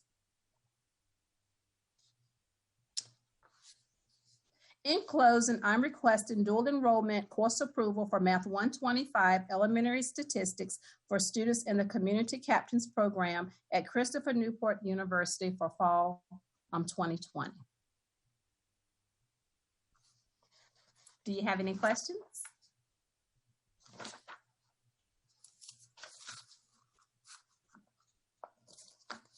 Any questions? Ms. Searles Laws. Well, it's really just a comment. I was watching Douglas Brown's face as the report was being given. You went mute. Ms. Searles Laws, you're mute. Oh, this is just a wonderful program. I'm just so happy that we're taking part of it and that our students are going to get the chance to take statistics. A lot of them are taking it as an AP course and doing quite well, but there's a lot to be said about taking it on the college campus. And so I have to, ditto his smile. I'm excited about this. So thank you very much for your report. Okay. Anyone else has questions? Mr. Brown? Well, yes, Mr. Chairman, my comment is this is so exciting and wonderful. I don't know why would we wait? Why don't we have a motion now to adopt the course?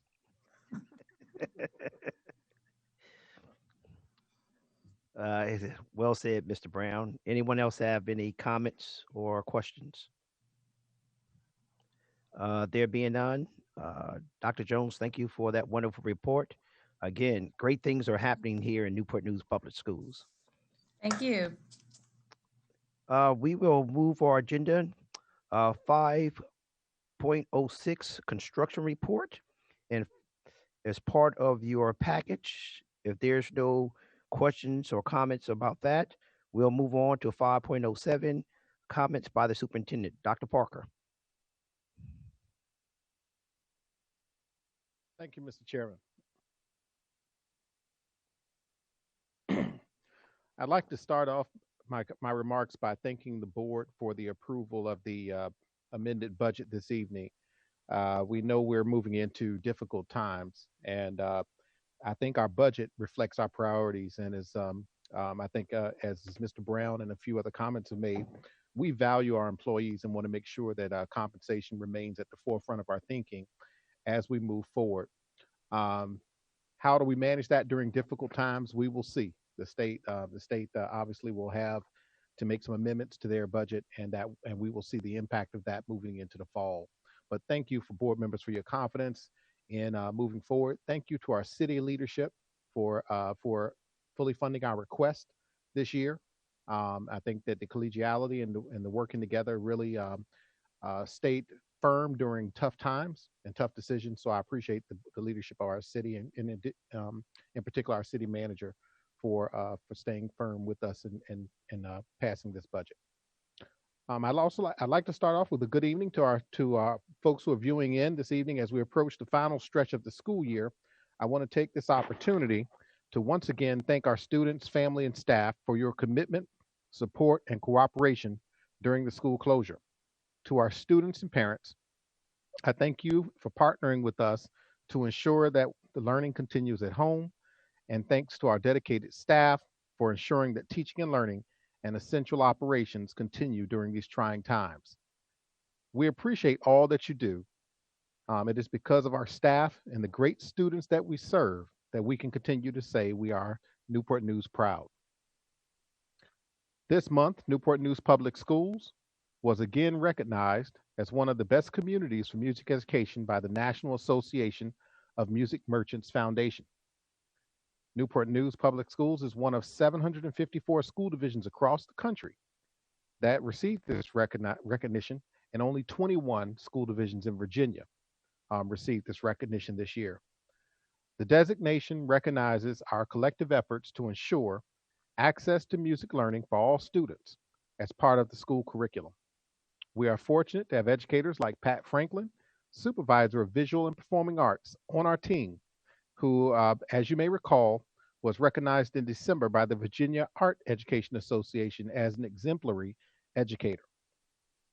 Thanks to our music directors, our music educators for inspiring a love of music at all levels. Our school division has also earned another award for financial management practices and transparency from the Association of School Business Officials International. The organization awarded the school division a certificate of excellence in financial reporting for our comprehensive annual report for fiscal year 2019.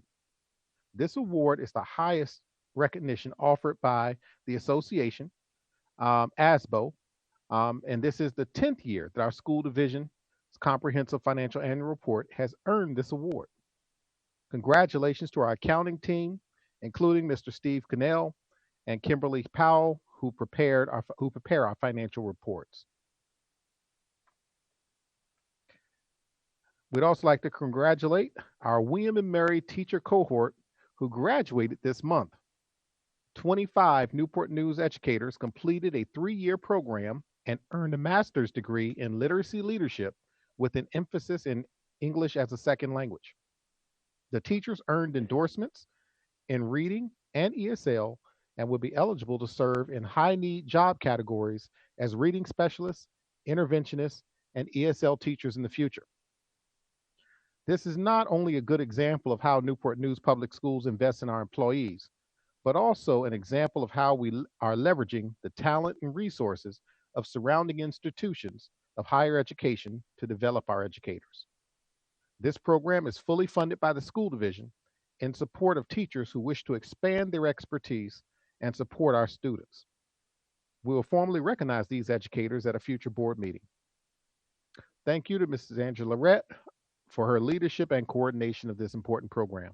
And congratulations again, teachers. May is National Mental Health Awareness Month and Better Hearing and Speech Month. So I want to acknowledge our licensed clinical social workers and student support specialists for supporting the social emotional needs of our students, and our hearing impaired teachers and speech language pathologists for supporting our students with hearing and communication disabilities. Newport News Public Schools has a wide range of resources to support and advance students. I thank all of our dedicated student advancement staff who serve our students. And finally, this is National Education Bosses Week. We celebrate the dedicated work of our leaders across the school division, and we'd like to thank you for your vision, your dedication, and your commitment to servant leadership. What you do every day makes a difference for our school community and our students. So thank you very much. Mr. Chairman, I will close my remarks tonight by thanking the school board again for the budget and for staying the course with through this COVID crisis and making sure that we better find ways to better serve our students. Moving into the summer and the fall, we will have some challenges ahead, and we'll have to make some tough decisions. But I have all the confidence in the world in our current board and our future board to do just that for our community. So thank you very much for your leadership. We are on track right now to continue increasing the number of students who we serve. We're thankful to our food service staff, our security, and all the essential personnel who keep our daily operations working for our community. And we'd like to, again, reiterate how important your work is to our school and our community. And thank you for that. And thank you, Mr. Chairman. That concludes my remarks. Thank you, Dr. Parker. Well, we will continue with our agenda. Item number 6, matters by the school board. And first we have Dr. Bess.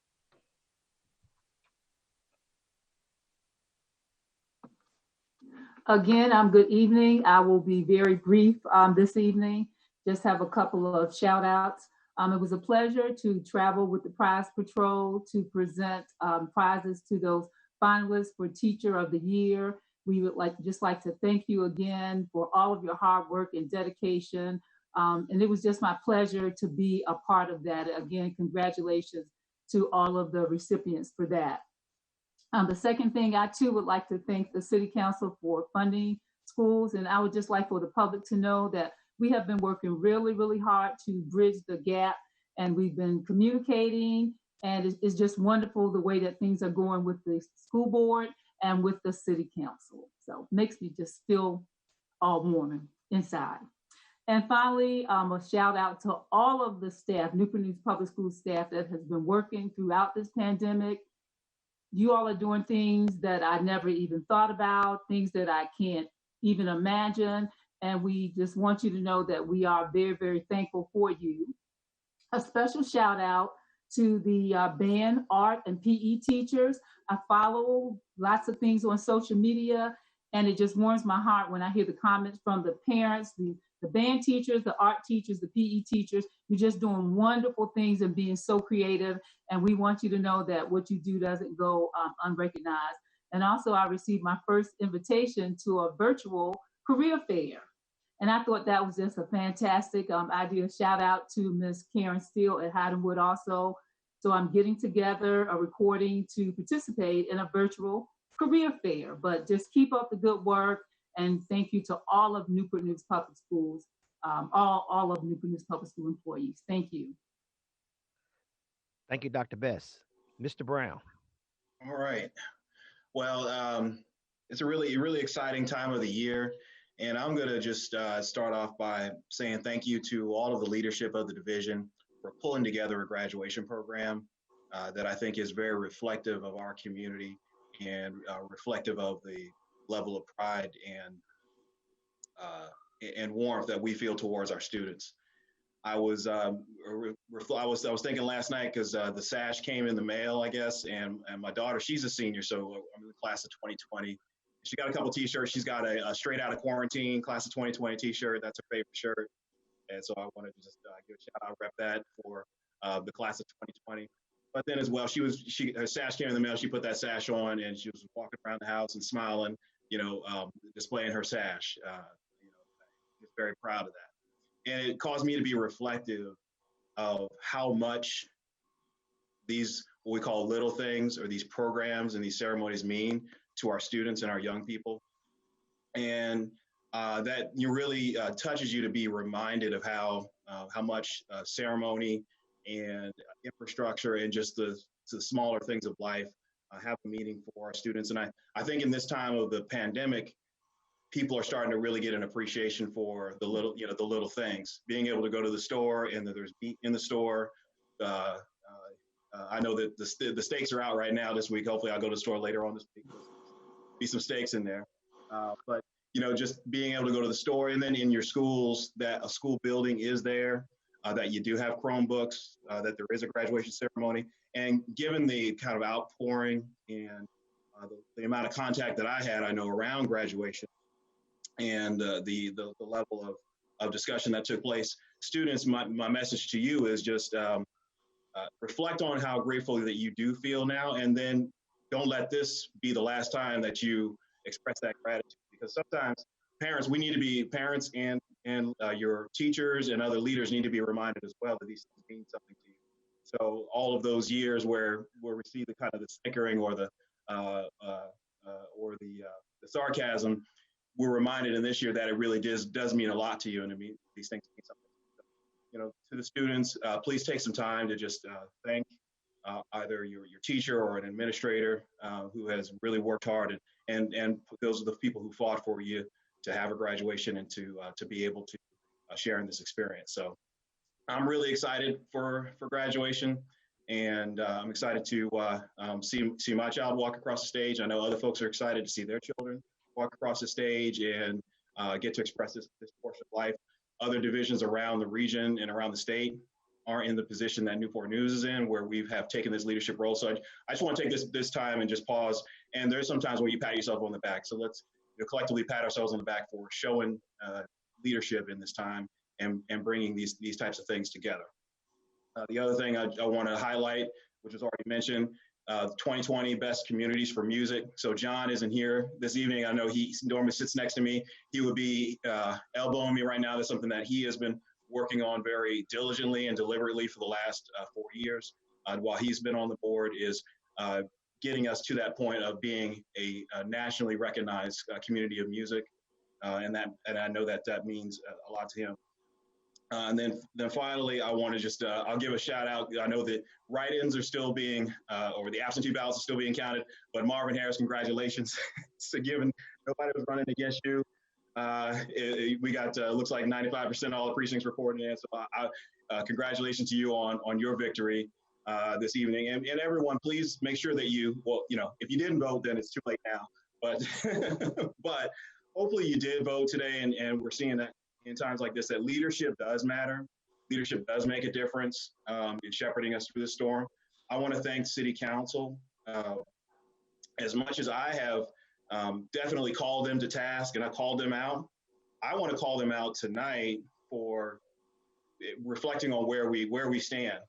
As the regional chairman for Tidewater Region, I have the opportunity to talk to other chairs of the divisions in our region. And we are in a very privileged and a special position because of the relationship we have with City Council.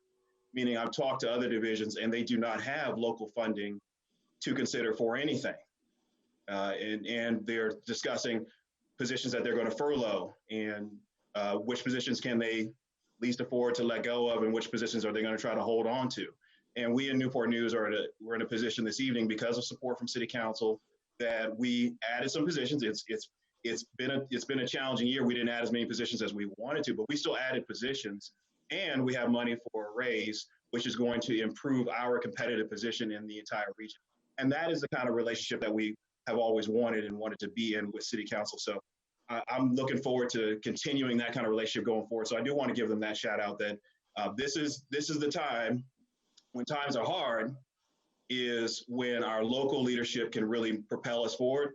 And this is the time when you leave the competition in the dust. So we are competing in the region and in the state. And this is the time when the kind of relationships that we have built and the support that we're experiencing now is going to propel Newport News to great things. So thank you all for that, and look forward to seeing you all at graduation. Thank you, Mr. Brown. Mr. Harris. Thank you, Mr. Chairman, and thank you, Mr. Brown, for the compliment. I will keep it brief and short. This is what leadership looks like. Leadership is not defined in time of peace. It is defined in time of chaos. And the mere fact that I have received almost zero calls and emails about something, from a parent tells me that, we are providing great leadership during time of distress. So I want to thank you, Dr. Parker, your administration, teachers, principals, your staff, and everyone at the public school system, and also my board. People tend to follow the temperature of leadership. And I just want to let you all know that you all been a steady board. We don't fluctuate too high or too low, and people tend to follow that type of leadership. So I just wanted to say thank you. We are operating in unprecedented times, so everything we do is a one-off. And as long as we understand where we are headed and what it takes to get there, making the decisions will not be a problem.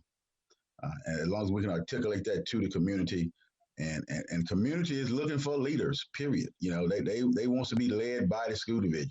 And I think by now, since March, I think they understand how important it is to ensure that, we have great teachers in our school, and that we have to make sure that we fund those teachers. Other than that, I thank you all for all the support. A lot of great information put out tonight. I'll probably have some courses later on once it settle in, but I really appreciate all the effort that you all have put in. That's everyone. So with that, thank you, Mr. Chairman. Thank you, Mr. Harris, and thank you for those words of inspiration for our city and for the board. We have our Vice Chair, Ms. Searles Laws. So I want to begin also with thanking Dr. Parker and the administration for such a sensitive, safe, and supportive celebration for our seniors. I too have a senior, and so this is hitting very close to home. I know that it will be a blessing to all the families that you have gone out of your way, because that's what it's going to take to pull this off, to do something wonderful for our students. So thank you, and thank you. Tonight's presentations, we went kind of long, but my goodness, these presentations were awesome. I think that's what makes the leadership come together, kind of to echo Marvin's sentiment, and that is we are well informed. We are given the information to make the decisions that we need to, and the resources and the availability of the administration and Dr. Parker all of the time to answer our questions, to help us be able to lead informed. So thank you all tonight for those presentations. Congratulations to our toys, to our Teachers of the Year. This is a very exciting time. I expect that they will lead us well next school year as we go in probably some uncharted territory. So it won't just be a title, but we'll be looking to them to help lead the division in that regard. I want to thank the City Council for their support of our budget. I don't want to sound like a broken record, but there is definitely a sense of support through the uncertain times that we have coming. And we've trying to put the work in, and I'm glad that they are doing the same thing.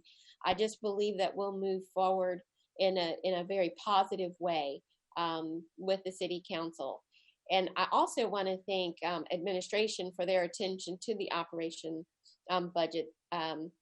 It's no surprise that we continue to receive financial proficiency awards. The way that those budgets come together and the ability for us to be able to share them with the public, to field questions and to adjust, to have a plan that we can deviate from when the going gets tough, and to be very responsible. So I'm extremely thankful for all the work put in there. And in the continuation of thanks to all who contributed to the strategic plan. The strategic plan is impressive. It's mission focused. I really look forward to working with the board and aligning our focus and budgetary efforts with this comprehensive plan. It's a job well done. So thank you for all of your hard work on that. That's all I have, Mr. Chairman. Thank you, Ms. Searles Laws. So I guess it's my time between us and us going home. So again, as you heard all tonight, that great things are happening here in Newport News Public Schools. I'm going to start off again with Dr. Parker, congratulating him, Mary Lou Russo, and her staff about maintaining excellent books, And this is why we're able to do the things that some of the other school districts are not able to do. Here we are, we're adding positions. Some school systems are furloughing individuals. We're adding positions, and then we got money that, for potential a 1% raise or 1% bonus, but we have those funds. And next year, our students will have the 6th grades to 12th grades, they'll have Chromebooks in hand. The strategic plan, the Journey 2025, again, outstanding work being done by all those involved at all levels here in our school system, feeding the kids, getting the food to the folks. The teachers are at home doing Zoom, making phone calls, checking on families. And I would say, as Mr. Harris would say, for us to have about 28,000 students and to have only received just a few handful of phone calls or emails, and in particular, to Dr. Barnett and her whole graduation team, what an outstanding job. I know my school board member, Mr. Brown, I know when he heard the news, and Ms. Earls Laws, they both, congratulations to both of your children and students who will be graduating and will have an opportunity to actually walk across a stage. That's going to be an exciting time.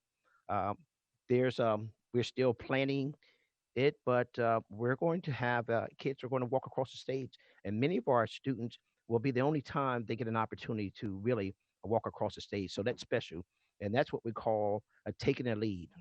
We're pace setters. We were first out there to get devices in hands. We were first out here, one of the first to actually, for a large school system, to tell individuals that we're going to have a actual physical graduation, and that's leadership. And so a year and a half ago, 2 years ago, when many of us sat on this board and we sought out leadership from this Dr. Parker, this is what we get. But again, as many of us stated before, when you do a national search and cream rises to the top, and this is what we get, and it's paying dividends for all the hard work that we did do. Again, Dr. Parker, to you, your staff, the communications, Miss Michelle Price, who's always sending things out on time to the parents, Miss Brooks, all the folks in the technology to do this Zoom meeting that we have here. And then we have our faithful leader that keeps us intact, Miss Buffalo, who's done an outstanding job ensuring that we are meeting and things of that sort. Again, thank you to the City Council for stepping up to the plate and really supporting the school system. And guess what? This is what we call one city. This is one city. And no time and ever, unprecedented times, no time that you need a city to come and be one with the school. And we've done that. And so it's a great time, I tell you, to live in the city of Newport News. I'm ecstatic. And with the backing of the board that we have, and the school system, and now with the city council and the city manager and the mayor and the vice mayor all on the same page, reading from the same book, it is easier, to cross that bridge when you thought that bridge is out. But we're doing it. Again, congratulations to all of our teachers of the years. I wish we could have been in a better place, but congratulations to them. And most of all, congratulations to all the students who are out there who are really, doing their best, and all the parents who have become teachers of some sort, and grandparents, and all those who understand. I think teachers will get a more appreciation of, the things that they really do. And then thank you to the parents who really stepped up to work, cook, be housewives and house fathers, and actually come home and do some more teaching as well. So to the citizens here of Newport News, keep up the excellent work. We here on the board will try to do the same along with our city, hand in hand. We will become, and we are, one city, Newport News. On those words, I will adjourn the meeting. Everyone have a safe and go hug someone out there tonight. Good evening and adjournment.